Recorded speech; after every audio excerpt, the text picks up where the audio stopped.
Hello, എന്തൊക്കെയുണ്ട് എല്ലാവരുടെയും വിശേഷം? അങ്ങനെ പെരുന്നാളിൻ്റെ ലീവൊക്കെ കഴിഞ്ഞു അല്ലേ എല്ലാവരുടെയും. നമ്മളൊരു ചെറിയ ഷോർട്ട് ട്രിപ്പൊക്കെ കഴിഞ്ഞു വന്നാണ്, വിയറ്റ്നാം ട്രിപ്പ്.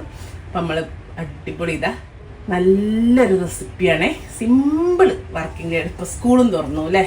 രാവിലെ എല്ലാത്തിൻ്റെ ഇടയിൽ ഒരു 5 മിനിറ്റ് അല്ല ഒരു 4 മിനിറ്റ് കൊണ്ട് നമുക്കൊരു ബ്രേക്ക്ഫാസ്റ്റിനൊരു കറി ഉണ്ടാക്കാം. പത്തിരി ആയാലും വെള്ളപ്പായാലും ചപ്പാത്തി ആയാലും കുട്ടികളുടെ ടിഫിൻ ബോക്സിലായാലും എല്ലാത്തിനും പറ്റിയ ഒരു എഗ് സ്റ്റൂവിൻ്റെ റെസിപ്പിയാണ്. ഫസ്റ്റ് ട്രൈ ആണ്, എല്ലാവരും ഒന്ന് ഉണ്ടാക്കി വെക്കണം കേട്ടോ.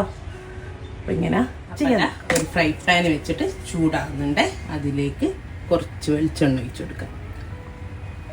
1 ടീസ്പൂണ് അല്ലെങ്കിൽ ഒരു ടേബിൾ സ്പൂണോളം വെളിച്ചെണ്ണ മതിയാവും. അതിലേക്ക് നമുക്കിതാ കുറച്ച് ഹോൾ സ്പൈസസ്, ഒരു 2-3 ഏലക്ക, 2 പൂവ്, ചെറിയ ഇഷ്ടം പട്ടാക്ക ഇട്ട് കൊടുക്കുക. പിന്നെ അതിൻ്റെ കൂടെ തന്നെ ഒരു വെളുത്തുള്ളിയാണ്, ഒരു വലിയ വെളുത്തുള്ളി ചുള, ഇത്തിരി ഇഞ്ചി ഒന്നിട്ട് കൊടുക്കുന്നുണ്ട്. പെട്ടെന്നാവും ഇത്.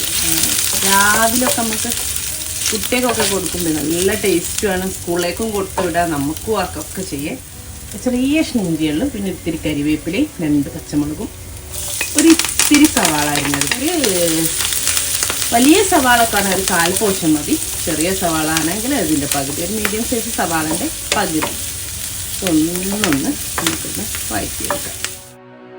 കണ്ട നമ്മൾ ഉള്ളിയൊക്കെ ഒന്ന് ചെറുതായിട്ട് വഴന്ന് വന്നിട്ടുണ്ട്.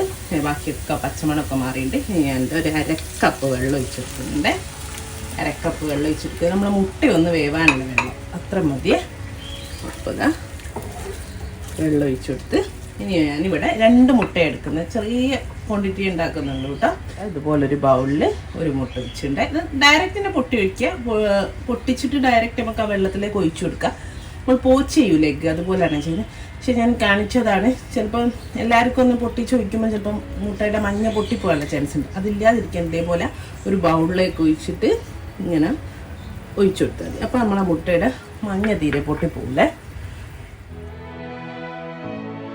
അപ്പം നമ്മൾ 2 മുട്ട ഒഴിച്ചിട്ടുണ്ട്.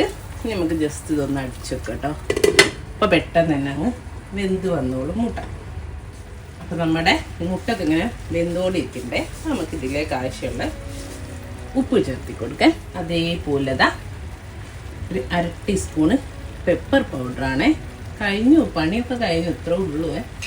എരിവിനനുസരിച്ച് പെപ്പർ വേണമെങ്കിൽ കുറച്ചുകൂടി ചേർത്തി കൊടുക്കേ. കുട്ടികൾക്കൊക്കെ ആണെങ്കിൽ 1/2 ടീസ്പൂൺ തന്നെ ധാരാളമായിരിക്കും, കാരണം 2 പച്ചമുളകും ചേർത്തിയാൽ. 1/4 ടീസ്പൂണ് നമ്മളെ പെരിഞ്ജീരകത്തിൻ്റെ പൊടി ചേർത്തി കൊടുക്കണ്ടേ. അപ്പോൾ നമ്മളെ മുട്ടയൊക്കെ വെന്തുണ്ട്. ഇനി നമ്മൾ ഇതിലേക്ക് നല്ല കട്ടി തേങ്ങാപ്പാൽ ഇപ്പോൾ ഒരു 1/2 കപ്പ് ചേർത്തി കൊടുക്കുന്നുണ്ട്. ഒരു നുള്ള് ബിരിയാണി മസാല, ഗരം മസാല എന്താണോ വീട്ടിൽ പൊടിച്ചത്, അത് നിർബന്ധവും ഇല്ല കേട്ടോ, ഉണ്ടെങ്കിൽ നല്ലൊരു ഫ്ലേവറാണ്. കുറച്ച് കരിവേപ്പിലയും കൂടെ ഇട്ട് കൊടുക്കുന്നുണ്ട്. അപ്പോൾ അത്രേ ഉള്ളൂ, നമ്മളെ എഗ് സ്റ്റൂ ഇവിടെ റെഡിയാണ്. ഇതിപ്പോൾ ഞാൻ കുറച്ച് ലൂസ് ഒരു കറി പോലെയാണ് ഉണ്ടാക്കിയത്. അപ്പോൾ ഞാൻ ചപ്പാത്തിക്കാണ്, അതുകൊണ്ടാണ് ഞാനിപ്പോൾ ഇങ്ങനെ ഉണ്ടാക്കി. നിങ്ങൾക്ക് സ്കൂളിലേക്കൊക്കെ കൊടുത്ത് വിടുകയാണെങ്കിൽ കുറച്ചും കൂടെ നല്ല തിക്കായിട്ട് കുറച്ച് വെള്ളം ഒഴിച്ചിട്ട് അടിച്ചു വെച്ചിട്ട് മുട്ട വെന്ത് കഴിഞ്ഞ് വെള്ളം വറ്റിയതിന് ശേഷം നല്ല കട്ടിയുള്ള തേങ്ങാപ്പാൽ മാത്രം ഒഴിച്ച് ഈ പൊടികളൊക്കെ ചേർത്ത് തീ ഓഫ് ചെയ്യുക. ഈ വെള്ളം മൊത്തം വറ്റിച്ചെടുത്തിട്ട് ഇപ്പോൾ ഞാൻ ഇത് കുറച്ച് ചൂടണിയുമ്പോഴേക്കും ഒന്നുകൂടി തിക്കാവും. അപ്പോൾ കറക്റ്റാവും കേട്ടോ.